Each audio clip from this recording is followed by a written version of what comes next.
जय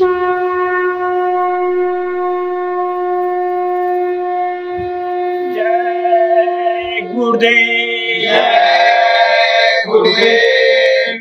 बचो और बचाओ, शाकाहार अपनाओ, जान बचाओ, देश बचाओ, देश के वीरों आगे आओ।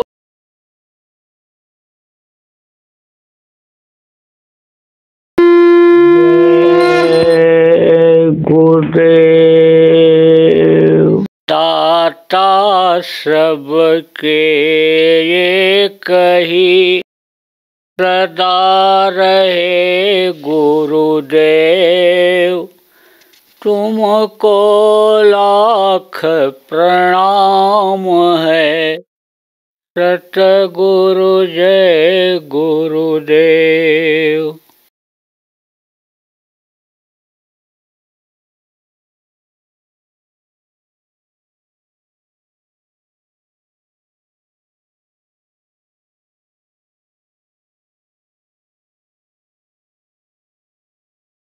तो गणेश जी का जो आप ये समझो लाल रंग का है, जिस पर वो बैठे हुए हैं, 4 दल कमल का है वो, उस पर वो बैठे हुए हैं।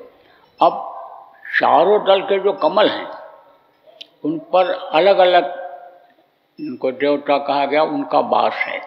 बीच में तो ये हैं, लेकिन दक्षिण तरफ कौन वास करता है, कौन रहता है वहाँ, कौन बैठा हुआ है? यमराज जिनको कहा गया, जो करने का फल देते हैं। अच्छा और बुरा का जहाँ न्याय होता है उनको यमराज कहा गया, राजा यमराज। और जो पूरब तरफ हैं उधर आप समझो जो देवताओं के राजा हैं, 33 करोड़ दुर्गा और 10 करोड़ शंभू एक साथ बनाए गए थे, तो बहुत देवता हैं। आप समझो कि उनके ये राजा हैं, तो ये पूरब तरफ उनका स्थान है, तो वहाँ पर बैठे हुए हैं। और वहीं पर इनकी जो पत्नी हैं, समझो वो बैठी हुई हैं, शची, शशि नहीं सची उनका नाम है। उत्तर तरफ आपके कुबेर, कुबेर देवता जिनको कहा गया। यमराज के जो पिया हैं, पेशकार जिनको कहा गया। एक दूसरे से सब जुड़े हुए, अब एक दूसरे की सब मदद करते हैं, और एक दूसरे का काम मिला हुआ है, सब एक दूसरे का मदद करने का। तो राजा कौन है? यमराज हैं। और जो हिसाब रखते हैं यानी जीवों का, करनी का, अच्छे और बुरे का, आगे समझो उनको चित्रगुप्त कहा गया। तो चित्रगुप्त भी वहीं बैठे हुए हैं। तो कुबेर, चित्रगुप्त और इंद्र और यमराज ये वहाँ पंखुड़े बैठे हुए हैं। और वहाँ पर किलिंग किलिंग की आवाज़ आती रहती 24 घंटे। और रिद्धि सिद्धि जो हैं वो उनकी सेवा करती हैं गणेश जी की। आप सेविका कह लो, पत्नी कह लो, जो भी जाओ आप कह लो उनको। तो जब कुबेर खुश हो जाते हैं तो रिद्धि सिद्धि उनकी मदद कर देती हैं। और रिद्धि सिद्धि जब आ जाती हैं तो कुबेर वहाँ आ जाते हैं। अब आप ये समझो कि ये धार कहाँ से उतरती है? ऊपर से, स्थान इनका ऊपर है, और वहाँ से धार ऐसे उतरती रहती है। अभी तो आपको कुछ पता नहीं, आँख बंद हो जाए तो बाहर की कोई चीज़ नहीं दिखाई पड़ती है, ये बाहर की आँख बंद हो जाए। ऐसे जिन आँखों से इनको देखा जाता है, तीसरी आँख बंद है तो उनको नहीं देख पा रहे हो, और अभी वो खुल जाए तो उनको आप देखने लगोगे। अब जब तक इस शरीर में जीवात्मा रहती है तब तक केवल यही बोध होता है कि धार इनको मिल रही है, धार मिल रही है। जैसे धरती पर आप रहो और पानी बरसता है तो आप देखोगे कि पानी बरस रहा है, तो आपको क्या दिखाई पड़ता है? आपको पानी धरती पर जो गिरता है और उससे एक तरह से जैसे वापस सा होता है, वो आपको दिखाई पड़ता है। पानी की धार आपको नहीं दिखाई पड़ती। पानी की धार इतनी तेज होती है कि आपको धुंध जैसा लगता है, लेकिन वो जो गिरती है धार में गिरती है ऊपर से। पानी के ऊपर जब पानी गिरता है तो बुलबुले निकलते हैं, तो आप देखते हो तो कहते बरसात हो रही है। बुलबुलों को देख के कहते बरसात हो रही है, लेकिन ये पानी बरस कहाँ से रहा है? अभी ऊपर बढ़ते जाओ आसमान की तरफ तो ये धाराएं दिखाई पड़ने लगती हैं। ऐसे अगर ऊपर ये जीवात्मा निकल जाती है शरीर छोड़ करके तो सारी धार दिखाई पड़ने लगती है। और आगे बढ़ जाओ तो एक एक धार ये जो उतरती है हर जीवों पर आती है, जीवात्मा पर, वो सब दिखाई पड़ जाती है, सब आपको दिखाई पड़ जाए। तो धार से यानी इनके अंदर चैतन्यता रहती है, शक्ति रहती है। वो धार बंद हो जाए तो ये जो इन कमलों पर बैठे हुए हैं, इस स्थान पर बैठे हुए हैं, आप ये समझो जिनकी परछाई पड़ती है वो परछाई अभी बंद हो जाए तो आप शरीर के अंदर से ताकत नहीं महसूस कर सकते हो, कुछ नहीं आपको दिखाई पड़ सकता है। तो वो धार से जब यानी उस समय ध्यान लगाते थे लोग, चक्रों को रोकते थे, प्राणों को रोकते थे, चक्रों का भेदन पहले के समय में लोग करते थे, तो यानी समझो कि जब वो दिखाई पड़ते थे कि देखो इस तरह से ये बैठे हुए, क्योंकि ये चक्र जब तक चलते रहते हैं तब तक कुछ नहीं दिखाई पड़ता है। अब जब चक्र रुक जाता है, इसमें पंखा देखो नहीं चल रहा है, अब इसमें दिखाई पड़ जाता है कि 3 पंखुड़ियाँ हैं, और जब ये पंखा चलेगा तो आपको कुछ नहीं दिखाई पड़ेगा। ऐसे ही जब प्राण खींचते हैं तो ये चक्र रुक जाते हैं उस समय तक। तो देखा लोगों ने, देखा तो इस तरह की आवाज़ आ रही, और इस तरह से ये देने वाले हैं इन चीज़ों को। रिद्धि सिद्धि के बारे में जानकारी हो गई कि भाई ये क्या दे सकते हैं। जैसे किसी दफ्तर में आप चले जाओ और आपको जानकारी नहीं है और कोई जानकारी आपको करा दे कि देखो ये साहब हैं और ये आपको इतना धन दे सकते हैं, ये ज़मीन दे सकते हैं, इनके पावर में है, ये कलेक्टर साहब हैं, ये कमिश्नर साहब हैं, ये सचिव साहब हैं, तो आपको जानकारी हो जाएगी। तो लोगों को जब जानकारी हुई इस बात की तो उनको खुश किया, और खुश करके इन चीज़ों को लोग लेने लग गए। अब रिद्धि सिद्धि में जाए, जो इच्छा कीन्ही मन माही, अब हर प्रताप कर दुर्लभ नहीं। तो जब इनकी सिद्धि हो जाती है, अड़मा गड़मा लघुमा महिमा ये सिद्ध हो जाती हैं, तो अपने आप सारी चीज़ें आने लगती हैं। तो आप ये समझो कि लक्ष्मी क्या है, लक्ष्मी कौन है?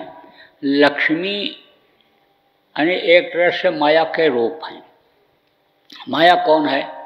काल और माया ने ही इस दुनिया को बनाया, यानी शरीर की रचना करवाया, उन्होंने तैयार कराया, और इसके वो मालिक हैं। ये ज़मीन जायदाद और ये पेड़ पौधे जितने भी हैं सब के मालिक वही हैं। जैसे यहाँ की व्यवस्था है, जिस देश में आप रहते हो वहाँ उस देश की सारी संपत्ति किसकी है? सरकार की है। आप भले कहो ये हमारा पेड़ है, ये हमारी ज़मीन है, ये हमारा धन है, लेकिन सरकार जब चाहे तब उसको ले सकती है। अभी इमरजेंसी लग जाए, मान लो लड़ाई हो जाए एक देश से दूसरे देश से, और उसमें पैसा बहुत खर्च हो जाए और आपका रुपया पैसा बैंक में जमा है, तो सरकार उसको ले सकती है। खर्चे के लिए बैंक का सारा रुपया आपका ले सकती है। अभी नियम बना सकती है कि भाई ये रुपया इन्होंने अपने बचत के लिए अपने खर्चे से बचा करके रखा है, तो समझो कि इसको देश के बचत के लिए खर्च कर लिया जाए। जब भी चाहे, जिस ज़मीन के लिए आप लड़ते हो, खून कत्ल कर देते हो, मानव हत्या इतना बड़ा पाप कर देते हो, यानी ये ज़मीन भी आपकी नहीं। जिस पेड़ के लिए, जिस जंगल के लिए, जिस बगीचे के लिए आप लड़ते भिड़ते रहते हो, फल कोई तोड़ लिया, मार देते हो, उसको धमका देते हो, गाली गुप्ता दे देते हो, उसके आत्मा को तकलीफ हो जाती है। कोई पेड़ भी आपका नहीं है, जब चाहे वो ले ले। एक लाइन के कानून से आपको एक पैसा भी मुआवजा न मिले और आपकी सारी चीज़ चली जाए, तो कौन मालिक है?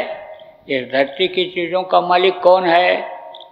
जो उस क्षेत्र का राजा है। प्रजातंत्र में जो ये आप समझो मंत्री, मिनिस्टर, प्रधानमंत्री, राष्ट्रपति जिनको कहा गया, उसके मालिक ये हैं। कभी भी वो कोई भी चीज़ ऐसा कर सकते हैं, कानून बनाने का, कानून पास करने का, लागू करने का, सब उनके पास अधिकार है। आप ये समझो न्यायपालिका अलग है और कार्यपालिका अलग है, व्यवस्था का ये अलग है, पालिकाएं हैं। लेकिन न्यायपालिका में जो लोग हैं, जज लोग भी, उसमें फिर हस्तक्षेप नहीं करते हैं। पावर उनको भी है, लेकिन उनका भी पावर सीमित है। तो कहने का मतलब ये है कि यहाँ की कोई चीज़, कोई संपत्ति, कोई ये चीज़ जिसको आप अपना कहते हो, ये आपका अपना नहीं है। तो ये सब किसकी व्यवस्था है? ये सब व्यवस्था है काल भगवान की। आप ये समझो, जिसको त्रिलोकीनाथ लोगों ने कहा, जिसको सृजनहार कहा, वहाँ तक पहुँचे तो उन्हीं को सब कुछ मान लिया। वैसे तो वहाँ तक पहुँचे ही नहीं, क्योंकि वेद बनाने वालों ने भी, वेद लिखने वालों ने भी आगे की जानकारी नहीं कर पाई। वो तो आवाज़ वहाँ से निकली और ब्रह्मा के मुंह से निकली, और फिर जब इधर आई और उसी से वेद लिखे गए, उसी से आप समझो भागवत लिखे गए, गीता, सब कुछ उसी के आधार पर है। तो उसमें वर्णन ही नहीं है, तो आगे की जानकारी सिवाय संतों के और किसी को हो नहीं पाई। तो संत तो ये बाद में आया, उसका भी पूरा खूब प्रचार भी नहीं हुआ। तो लोगों को ज़्यादातर जानकारी वेद रीत की ही है, गीता, रामायण और पुराणों की ही है, इन्हीं चीज़ों की है। आप ये समझो बाइबल की है, कुरान की ही है, जो अन्य समझो कि अवतारिक शक्ति के रूप में आए, जो अन्य समाज सुधार के रूप में आए, जो धर्म की स्थापना के लिए आए। आप ये समझो कि उन्हीं की लोगों ने माना, उन्हीं की बातों को पकड़ा। अगर समझे तो, नहीं समझ पाए तो उसको भी नहीं माने। पूजा किसका किया? जो मनुष्य शरीर में आए उन्हीं को देवता मान लिया, उन्हीं को भगवान मान लिया, उन्हीं की मूर्तियाँ बनाए, उन्हीं का कैलेंडर छापे, उन्हीं का समय जो पाठ अदा किया, नाटक नौटंकी में, रासलीला में, उन्हीं को सब कुछ मान लिया। भगवान को तो देखा ही नहीं, परमात्मा जिसको कहते हो उसको तो देखा ही नहीं किसी ने। देखा किसको? जिन्होंने परमात्मा के बारे में बताया, परमात्मा की महिमा को बताया, जहाँ तक जिसकी जानकारी थी, पूजा उन्हीं की आज देखो लोग कर रहे हैं। तो जानकारी नहीं हो पाई। अब जानकारी कब हुई? जब संतों का आगमन इस धरती पर हुआ और उनको उन्होंने देखा, उनके बारे में बताया, उनके बारे में बताया कि ये आपको सब कुछ दे सकते हैं, फ़ायदा ये इतना करा सकते हैं। अलग अलग धनियों के बारे में बताया, अपने पिता के बारे में बताया, सत्पुरुष के बारे में बताया, तो लोगों को जानकारी हुई। तो आप ये समझो कि ये कौन है? ये विष्णु की ये पत्नी है, समझ लो। माया, वो भी माया। जितनी भी औरतें या देवियां हैं, वो सब उनके अंदर, सबके अंदर माया का अंश है। और जितने भी पुरुष हैं वो समझो कि काल के हैं, जीव हैं। आप ये समझो कि काल के नीचे, सहस्रदल कमल के नीचे जितनी भी उत्पत्ति हुई है, सब में इनका ही अंश है। जीवात्मा तो प्रमुख है, लेकिन उसके समझ लो कि जिस शरीर में यह है, उस पर सबका अधिकार काल का है। जैसे आपका यह स्थूल शरीर, मनुष्य शरीर को स्थूल शरीर कहा गया। ये स्थूल शरीर, इसके अंदर लिंग शरीर, उसमें भी हैं देवता हैं। और फिर आप समझो कि लिंग शरीर के बाद में आप समझो सूक्ष्म शरीर, उसमें भी हैं, कारण शरीर में हैं। ये सब देवता ही कहे गए। उन शरीरों में ये लोक हैं, जैसे ये मृत्यु लोक है ऐसे उनके लोक हैं। तो उसमें जितने भी हैं वो सब देवता लोगों ने कहा। मनुष्य को लोग देवता कहने लगते हैं कि जिनके अंदर मनुष्य अच्छे गुण होते हैं, साधारण मनुष्य अच्छे गुण होते हैं, उनको लोग देवता कहने लगते हैं, भगवान कहने लगते हैं। तो ऐसे ही उनके अंदर कुछ न कुछ गुण हैं, अच्छाइयाँ हैं। तो आप ये समझो कि इनके ये लोक हैं, तो सबके अंदर यानी समझो कि उनका अंश है। तो ये जो लक्ष्मी हैं ये विष्णु की ये पत्नी हैं, ये उनके माताहत हैं। अब माया अपना ये सृष्टि जो रचना किया है वो अपना काम कराती है और काल अपना वो कराते हैं। तो माया का अंश लक्ष्मी है और लक्ष्मी को क्या करना है, लक्ष्मी को लोगों को धन दे करके और उसमें इनको फंसाए रखना है, उसी में मन उनका लगाए रहना है, भजन भाव भक्ति की तरफ यानी इनका दिमाग न जाए तो वो उसमें बढ़ोतरी करती जाती हैं। तो कहा गया मोहन नारी नारी का रूपा और पन्नगारिया चरितनूपा। माया और भक्ति ये दोनों इकट्ठा नहीं रहती हैं, ये स्वतन हैं। तो जब माया बढ़ जाती है तो भक्ति करने का मौका ही नहीं लगता है।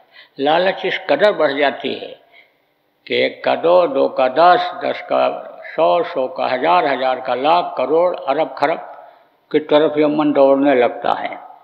तो वो उसमें फंसाए रखना चाहती हैं। तो वो उनकी धार कहाँ पड़ती है, उनकी धार इन्हीं पर पड़ती है। किस पर, ये जो चारों देवता हैं इन पर पड़ती है। यानी देवते कह लो आप, यमराज को तो समझो कि न देवता कहा जा सकता है, न राक्षस कहा जा सकता है, और न दुष्ट कहा जा सकता है, और न उनको सज्जन ही कहा जा सकता है। वो तो समझ लो कि बीच के हैं। और बाकी ये जो दोनों हैं, कुबेर हैं और इंद्र हैं, इनको देवता कहा गया। तो वो अन्य कुबेर के ऊपर मेहरबान हो जाती हैं, रिद्धि सिद्धि को के ऊपर वो मेहरबान हो जाती हैं। अब वो जहाँ पर बैठी हैं, नीले रंग का कमल है, शेदल का कमल है, कमल का फूल है, सब उसी बैठे हुए हैं। कमल पत्ती वाले फूलों पर ही ये बैठे हुए हैं। और समझ लो कि वो ये लाल रंग का है और वो नीले रंग का है। तो वहाँ पर हिरिंग हिरिंग हिरिंग की आवाज़ आती रहती है। तो बहुत से लोग वही मंत्र बताते हैं, ओम ह्रीं क्लीं, ओम ह्रीं क्लीं, ये बताते हैं। तो उससे कौन खुश होता है, ये खुश होते हैं जब ये आवाज़ लगाते हैं, ध्यान लगाते हैं और आवाज़ लगाते हैं अंदर में। जब जाप करते हैं और आवाज़ वहाँ तक पहुँच जाती है, उनको जब ये हो जाता है कि कोई भगत हमको पुकार रहा है, प्रेम से पुकार रहा है, तड़प से पुकार रहा है, तो देख लेते हैं इधर। और जब ये इधर देखते हैं तब उनकी दया उसके साथ जुड़ जाती है। तब उनको क्या मिलता है, तब उनको मिलता है, आप समझो कि धन, धन मिल जाता है। तो ये कुबेर, रिद्धि सिद्धि और लक्ष्मी की पूजा लोग इसीलिए करते हैं कि धन मिल जाए। अब जब संत आए तो संतों ने इधर का ये सब खत्म कर दिया, क्योंकि इसमें बहुत समय लगता है उनको याद करने में, उनको पुकारने में, और मन को रोकने में, और मन को विषय वासनाओं से हटाने में समय लगता है बहुत। और इस समय पर घोर कलयुग चल रहा है। आप ये समझो कि इस समय पर पूरे विश्व में 80% से भी ऊपर लोगों के हत्या का पाप लदा हुआ है। हत्या का, कौन सी हत्या? जीव हत्या का।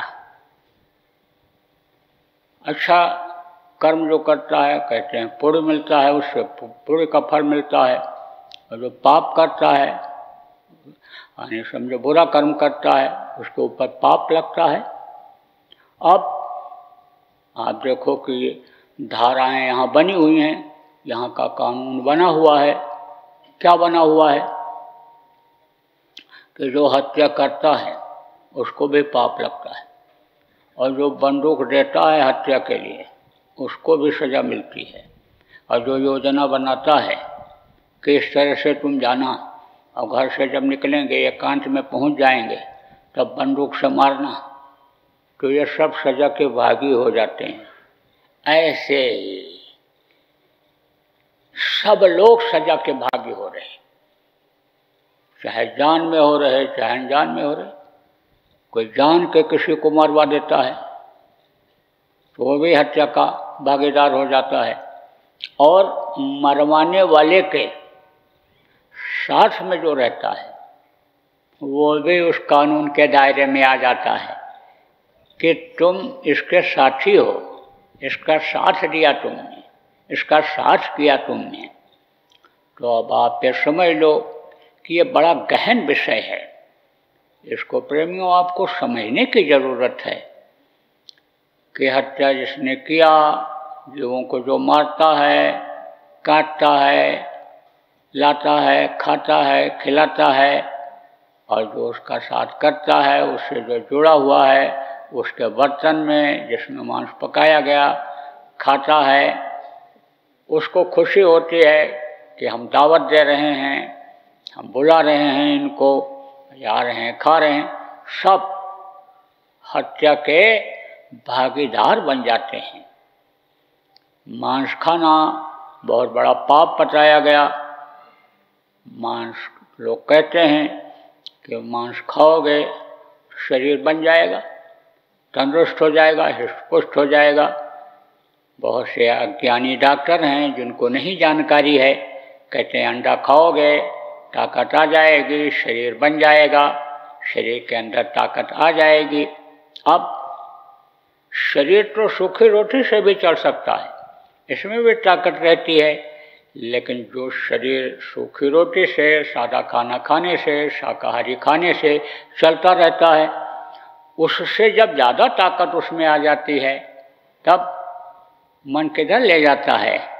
विषयों की तरफ ले जाता है।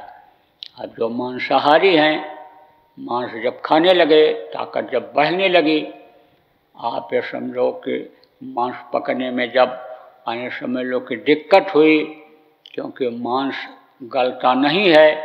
आप रोटी डाल दो पानी में, थोड़ी देर के बाद देखोगे कि घुल जाएगा उसी में, लेकिन मांस जल्दी घुलता नहीं है।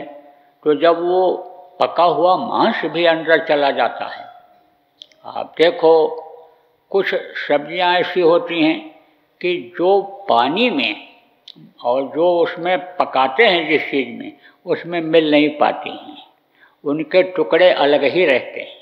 जैसे चिकनी चीज़ें जो होती हैं उसकी चिकनाहट ख़त्म नहीं होती है, उसमें मिल नहीं पाता है।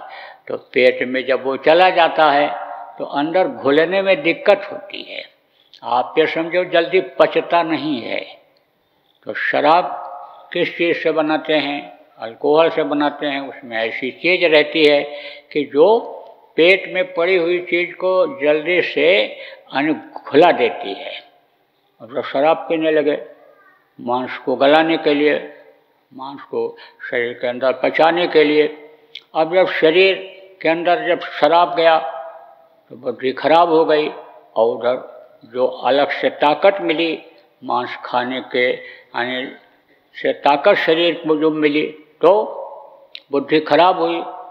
तो आदमी अपने नियत को खराब कर लिया,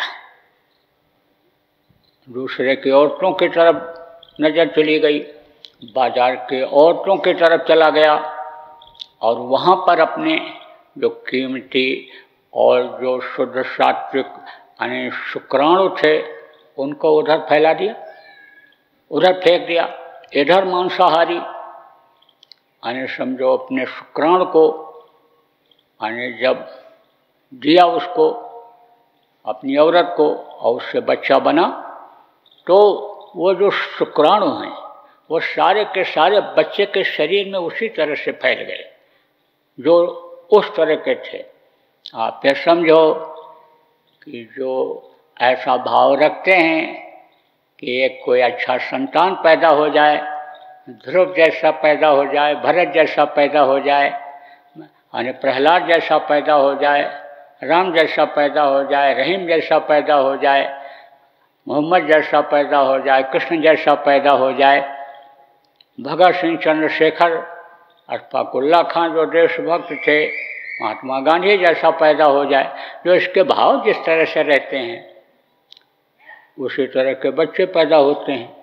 और जो काम वासना बस अन्य समझो कि बच्चा पैदा करते हैं, आप समझो उनके बच्चे उसी तरह से यानी व्यभिचारी प्रवृत्ति के यानी पैदा होते हैं।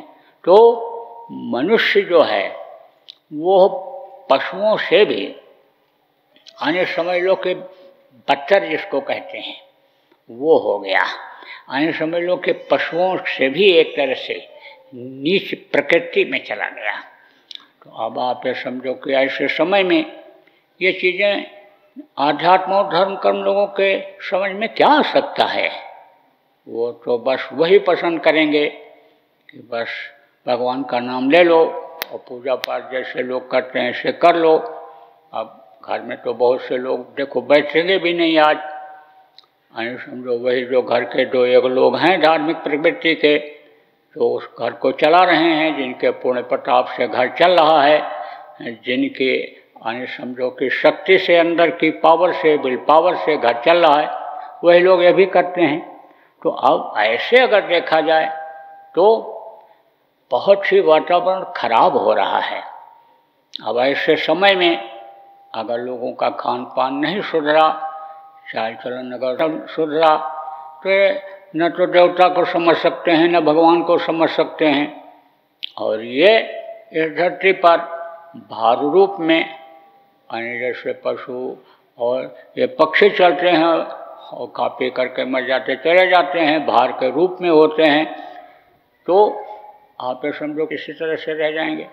तो आप ये समझो कि परमात्मा की दया से यह मनुष्य शरीर मिला, और परमात्मा ने जब ये देखा कि भाई हमारे यहाँ हमारे जीव इनको हमने भेजा, सत्पुरुष ने जब ये देखा तब उन्होंने अन्य समझो कि भेजा, किसको भेजा? संतों को भेजा।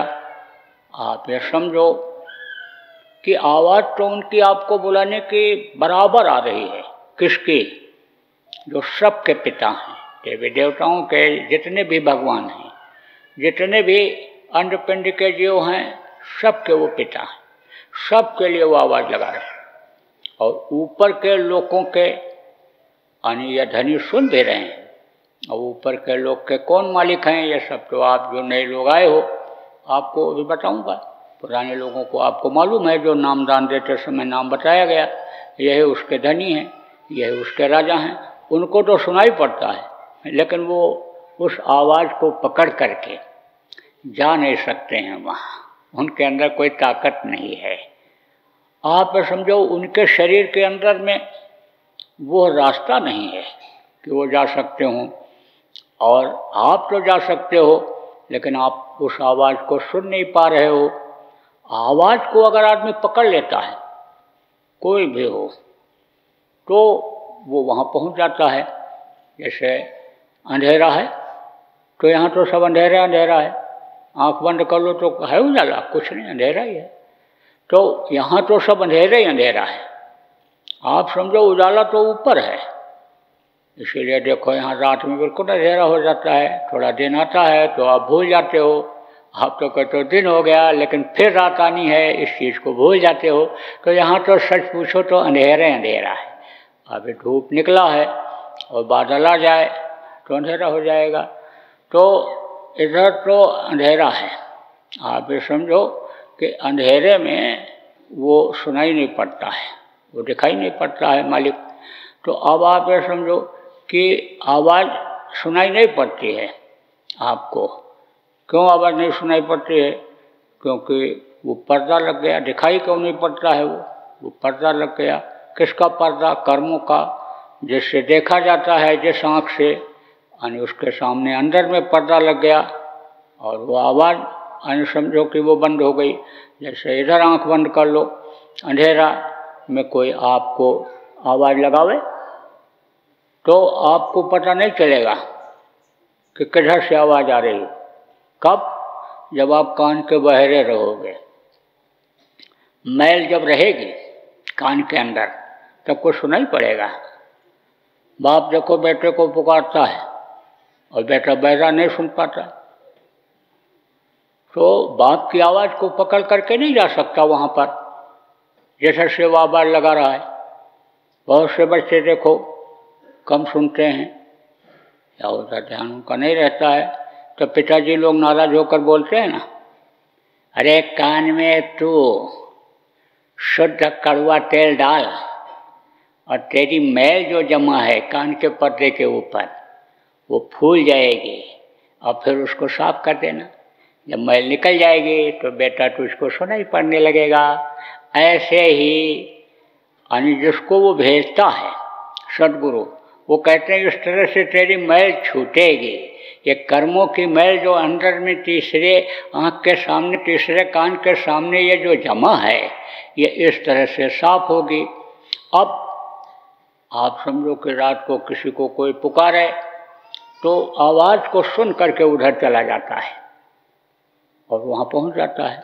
और आवाज़ अगर नहीं पहुँच पा रही है और मान लो अंधेरे में लड़का खो गया कहीं, तो कहता है भाई लड़का बहुत दूर तक चला गया भटक करके, अब तुम जाओ आवाज़ लगाओ।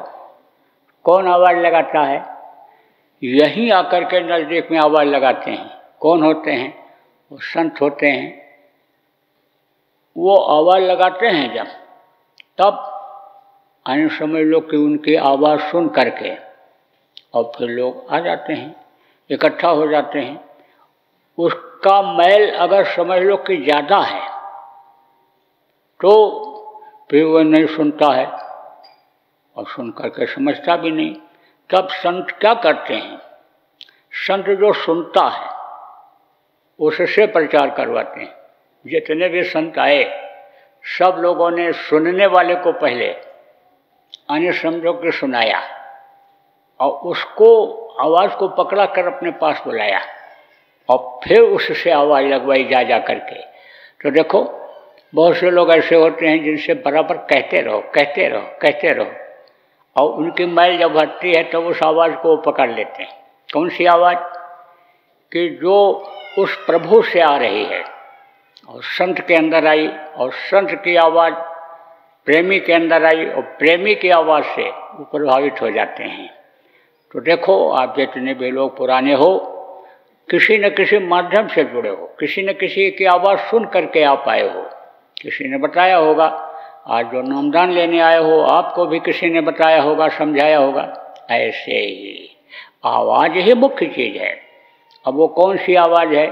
जो प्रभु की आवाज़ है, बराबर आ रही है।